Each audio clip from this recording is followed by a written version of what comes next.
just go ahead and introduce yourself to the court first. My name is Mason Schermerhorn.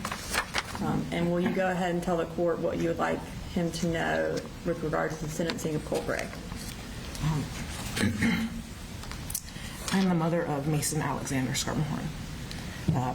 Although Mason is no longer here physically, I'm continuing to learn from him. Mason was so much more than a victim.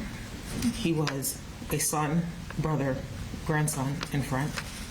He was deeply loved. Mason was kind, compassionate, funny, and fiercely protective of others. As a child with exceptional needs, he understood what it felt like to struggle and be overlooked by others. Instead of becoming bitter, he became an advocate, not only for himself, but also for his friends. He made people that were typically unseen feel seen, accepted, and safe. Mason even became friends with children who started out as his bullies. I had no doubt in my mind if Colt had actually attended school as he should have, that Mason would have befriended him. That is a legacy that he should be remembered for. As much as I have felt that I needed to hold on to the hate that I have felt, I know that I can't. Not only for my own health, but how can I say love like Mason and hold on to that? So I'm choosing to continue to learn from Mason and honor his legacy. I want it to be very clear that I do not forgive Mr. Gray.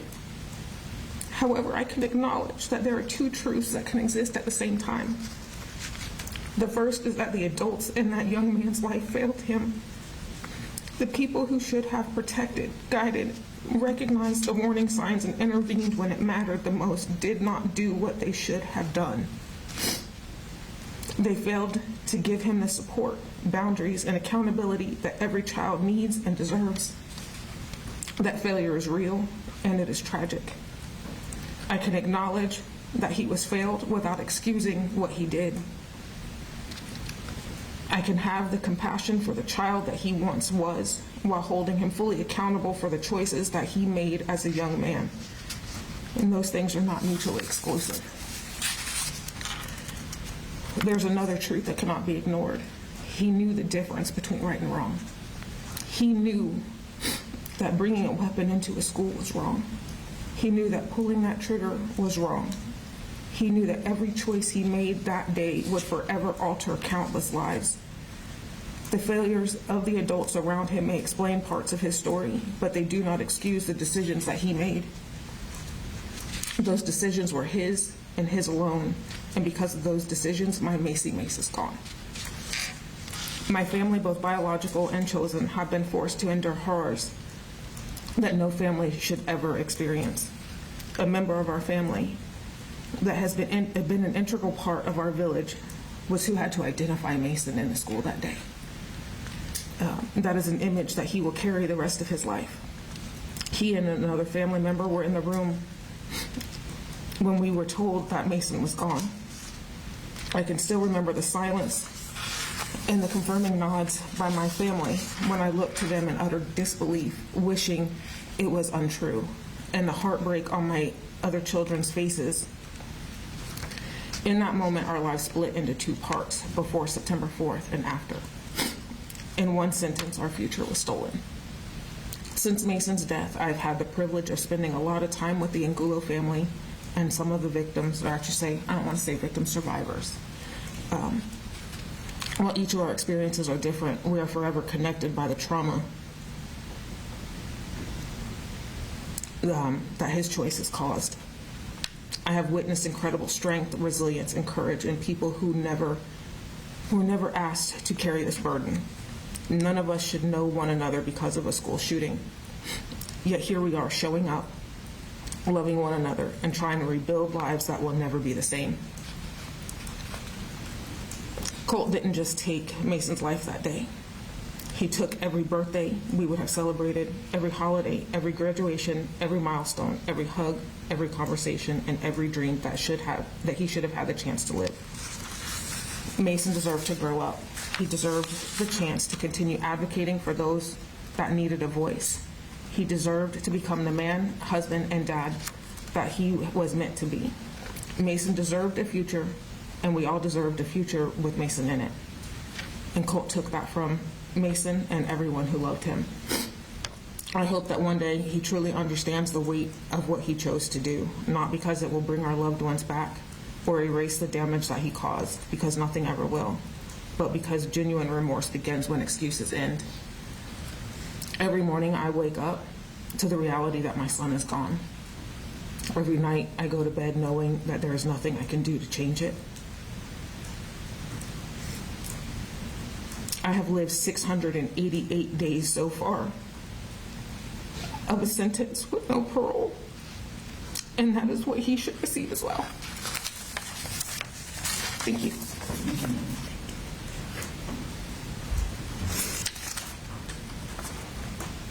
We will next have Alana Schermerhorn, Mason's sister. Did you have any questions, Mr. Allen? Not about him, no.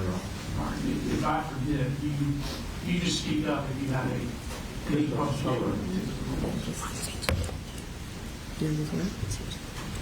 Okay, when you decide you need to change it, that's okay.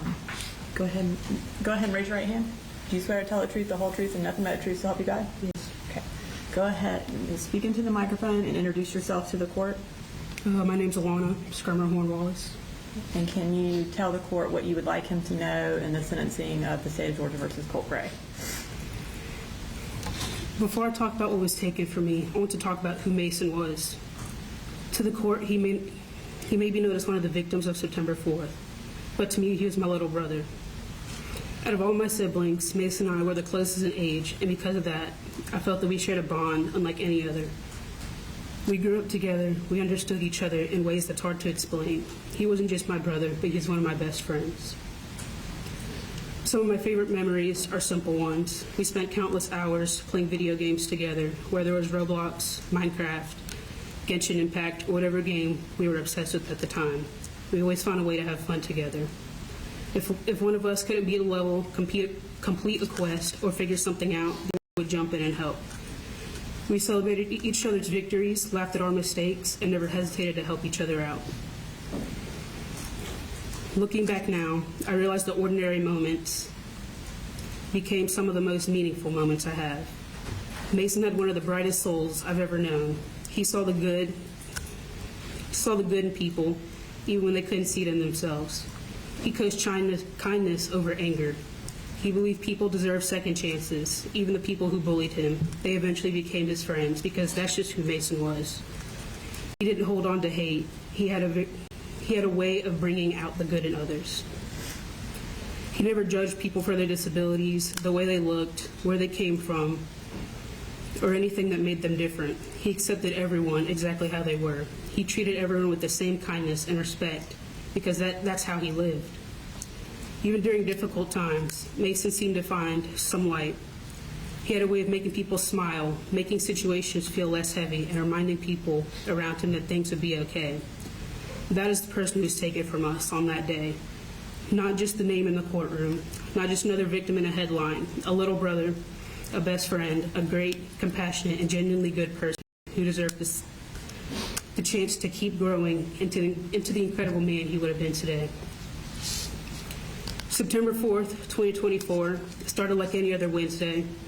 I actually woke up a little later than usual that morning. Mason and I went to different high schools, so by the time I got out of bed, he had already left for school. I never got to see him that morning or say goodbye like I normally did, which didn't seem like a big deal at the time. Around 10:52 that morning, everything changed.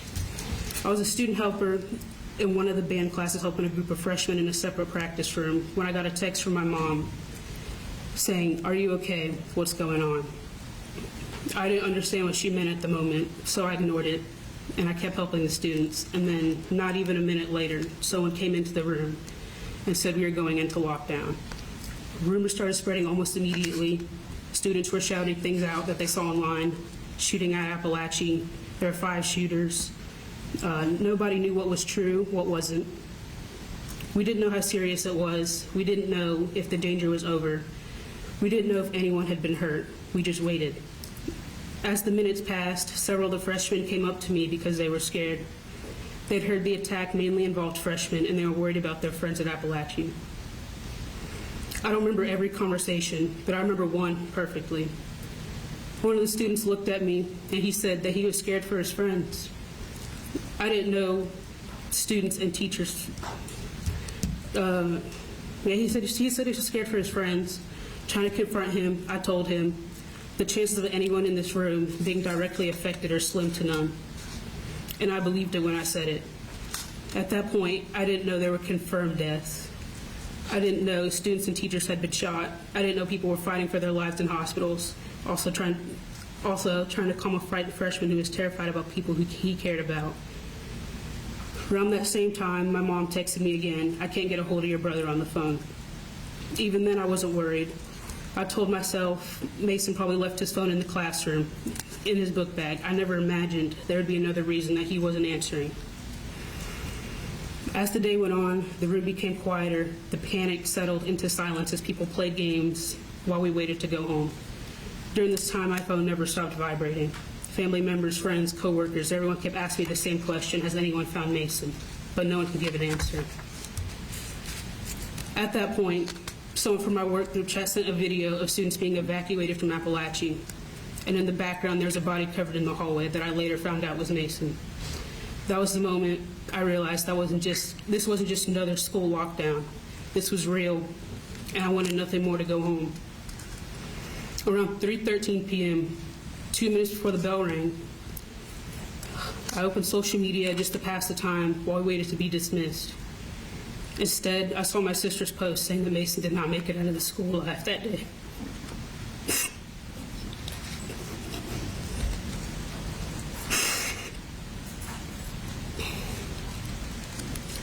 September 4th was not just the day I lost my brother. It was the day I lost the life that I knew before.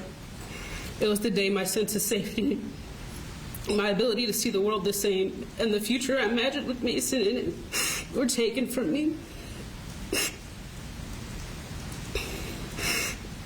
The hardest part is that the world kept moving after that day. People went back to school. People went back to work. People continued their normal lives, but my family didn't get to. We didn't get to learn how to live in a world where Mason no longer existed.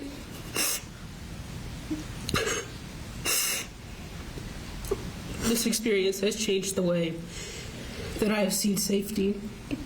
Before September 4th, I believed that something like this could never happen to me or someone I loved. Schools where I went to learn, see friends, and make memories, but then it happened to Mason. Now every time I walk into a school building, a thought immediately crosses my mind. If it can happen to my brother, then why can't it happen to me? The question is something I never had to ask myself before September 4th. When I find myself looking for exits when I enter buildings, I pay attention to the people around me. If someone is walking behind me in a hallway or a staircase, I feel myself wanting to move away or get somewhere safer. Loud noises, unexpected sounds, and certain situations can bring me back to the fear and uncertainty of that day. It's not because I think every place is dangerous. It's because I know that the place where I once felt the safest was the place where I lost my brother. I used to walk into school believing I would leave the same way I came in. Now part of me is always wondering if I will. The impact of this day did not only change the way I felt when I walked into school building, it also changed the way I was able to function as a student. After losing Mason, I was trying to balance two realities at the same time.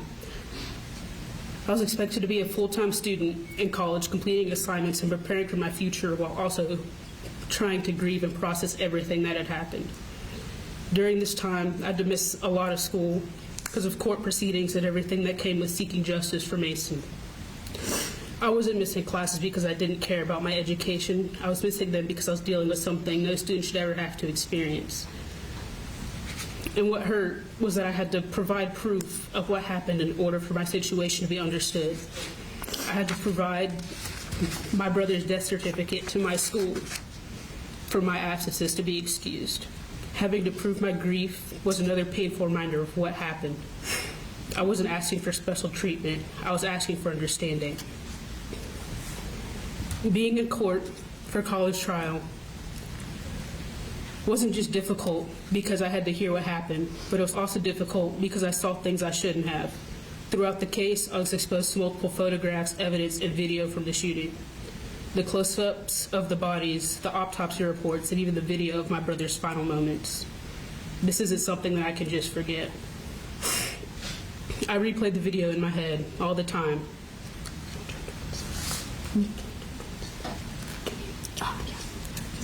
I replay the video in my head all the time. The way you shot my brother twice. You saw him scared and running. And then you proceeded to shoot him in the head, killing him instantly. You saw how scared he was. You saw how he was trying to run. But all you cared about was murdering innocent people.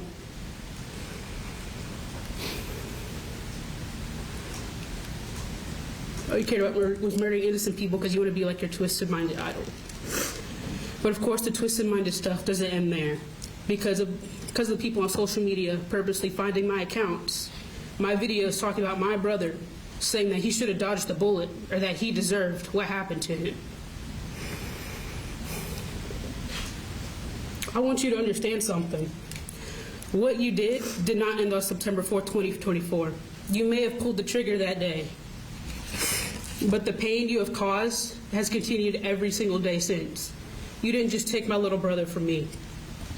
You took away him from my parents, my siblings, his classmates, his teachers, and everyone who loved him. You took away a future that Mason deserved to have, and I'm angry that you did that. I'm angry that I had to sit in the classroom comforting scared freshmen while not knowing you had already ended my brother's life. I'm angry that I had to walk into my own home knowing Mason would never walk through that door again. I'm angry that I had to see evidence from the worst day of my life and carry memories that nobody should ever have. I'm angry because none of this should ever happen. But I'm also angry at how cowardly you are. You sat there and you planned everything that you were going to do that day. You sat there and wrote down the amount of fatalities you wanted. You made sure that you packed everything that morning so you'd be ready. And then you sat in that stall preparing for what you were about to do. Instead of going through with this plan,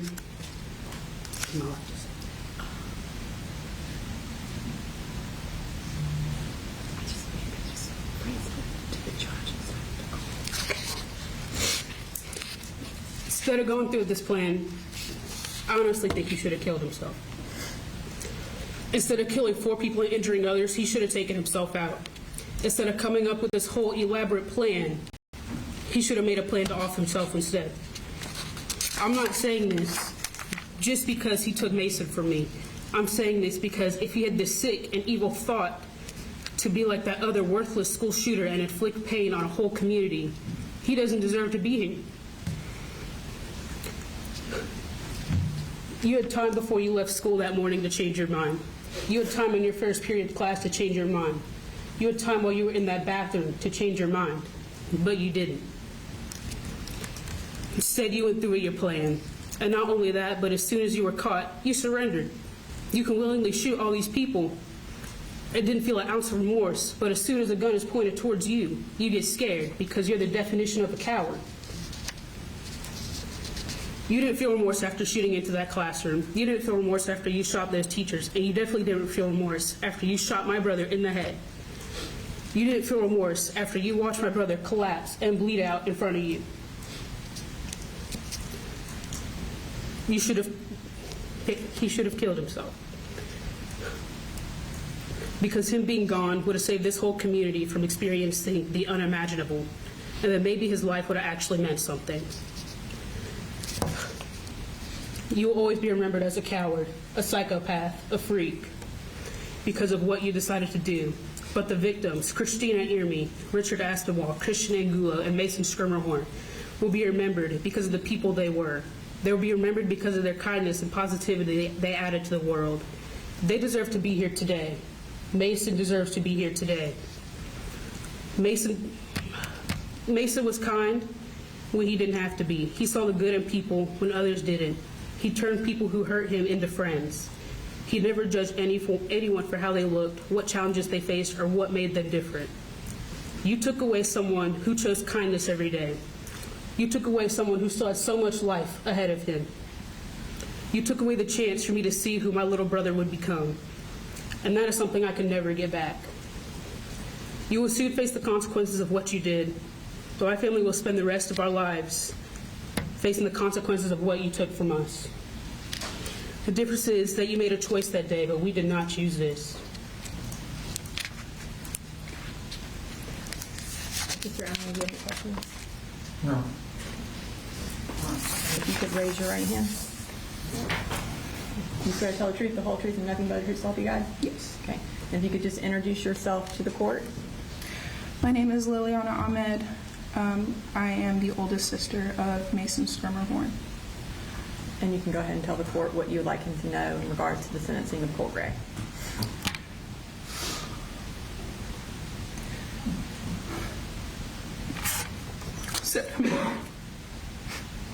September 24th, 2024 is the day that altered my life in more days than I can think possible. That day is unfortunately a day that is branded into my brain. It was a Wednesday. I was at work. It was a normal day. Started off good even.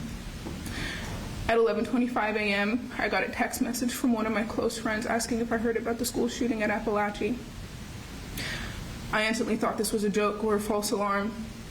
Nothing like this is supposed to happen in Winder. I graduated from Apalachee when the school body was barely 1,200 kids. We always poked fun about how boring and rural our school was. There was no way this could be real. My first instinct was to call my mom.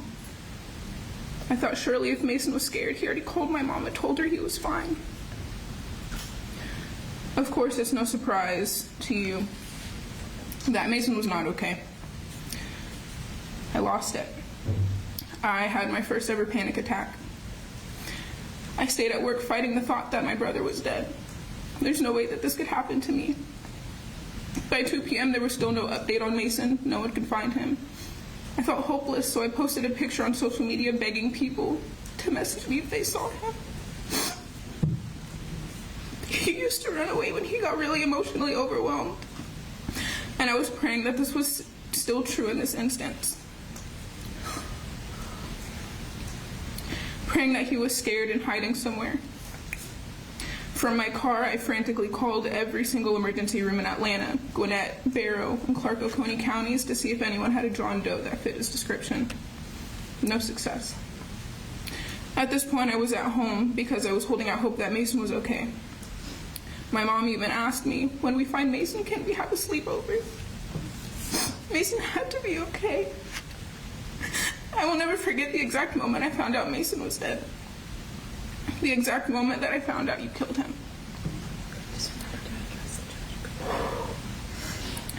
The hour-long drive to Winder was the quietest car ride I have ever had with my husband. The only thing I could manage to mutter was my baby brother, over and over again, like my brain was rejecting the thought of him being gone. We arrived at my parents' house, a place that used to hold nothing more than laughs, happy memories, and petty sibling arguments. Turned into a place that sends my nervous system into absolute disarray. From that point to about 6 months following, everything is a blur. As you can imagine, I have had a lot of time to reflect on how the past 688 days have impacted my life. Since I was 7, almost 8 years old, a large part of my identity has been being a big sister. I am the oldest of 4, and there's a significant age gap between me and my siblings. Being the oldest sibling and oldest daughter has shaped me in more ways than I can express, especially being a big sister to siblings with special needs. One of the ways that has shaped me has been my ability to look beyond a person's behaviors and search for the why. There's always so much more to a person's actions besides what we see at face value.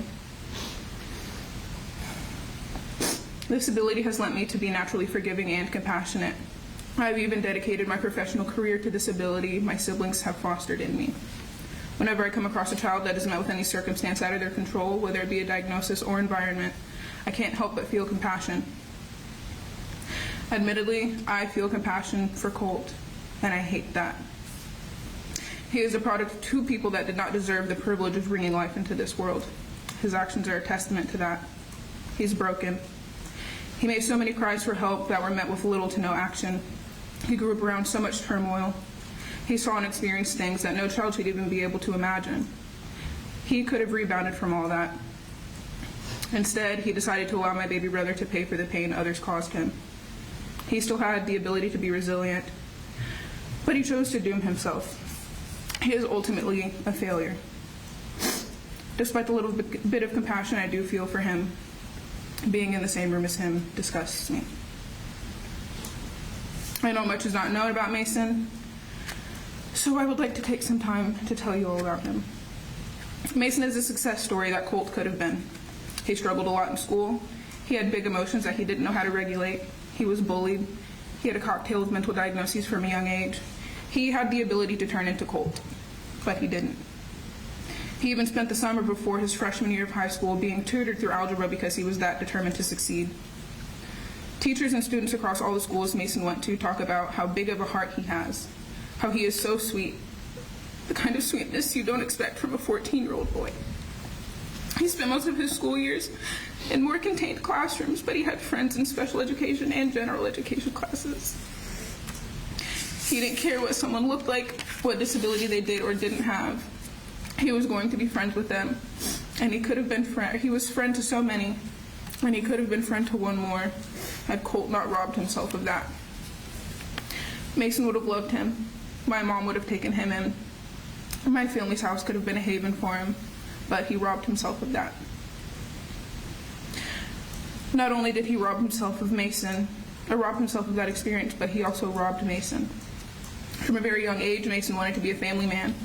He wanted to have a wife, kids. He wanted to go to school and pursue a career. He even asked questions about God.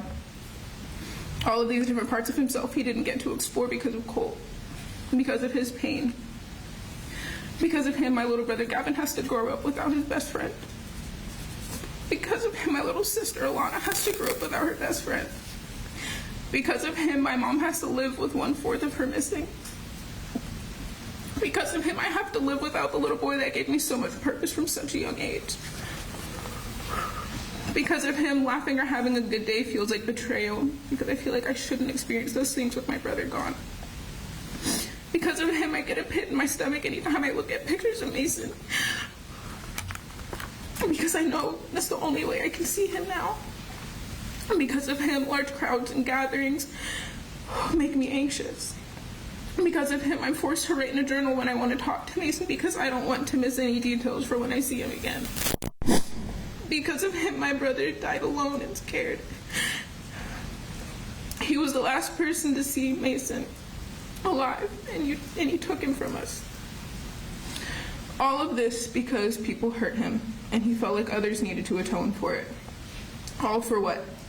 Just to become another statistic. He has quite literally reduced his life to his failures and shortcomings.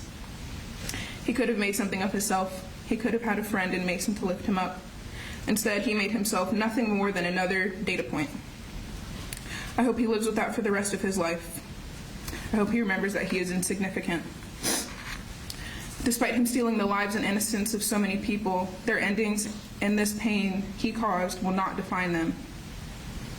They will define him, however, and he will be forgotten. I hope he remembers that he did this to himself. I hope he remembers that any regret or remorse he feels is a privilege compared to the death sentence he gave my brother. I don't care what his sentence is, and I don't care what happens to him. It won't measure up to the sentence he gave my family. He stole my baby brother from me, and I don't forgive him. I hope the rest of his days are filled with remembering just how much of a waste he is.